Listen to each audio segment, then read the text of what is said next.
ciidamada amaanka ee ka howlgala magaalada Gaalkacyo ee xarunta gobolka Mudug ayaa waxa ay maanta gacanta ku dhigeen jaakad loo adeegsado waxyaabaha qarxa taas oo ay ciidanka ku qaraxiyeen xaafad ku taala magaaladaasi.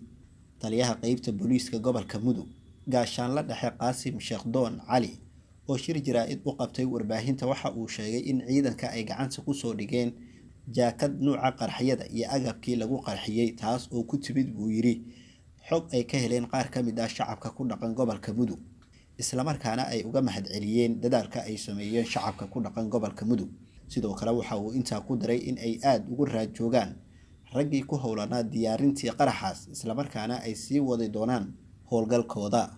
dhinaciisa gudoomiyaha gobolka Mudug qaybta dowlad goboleedka Galmudug Cabdiraxmaan Cali Siriye ayaa boogaadiyay ciidankii fuliyay howlgalkaas isagoo sidoo kale u mahadceliyay dadka shacabka ah ee soo gudbiyay xogtaasi.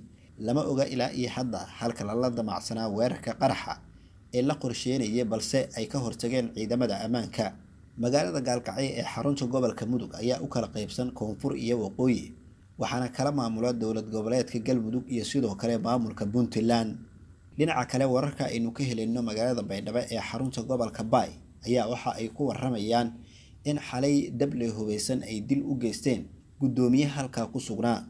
dilka oo ahaa mid qorsheysan ayaa waxa lagu soo waramayaa in loo geystay marxuum Xasan Maayow Isaaq oo ahaa gudoomiyihii deegaanka Goofguduud Buurre ee ka tirsan maamulka koonfur galbeed ee Soomaaliya.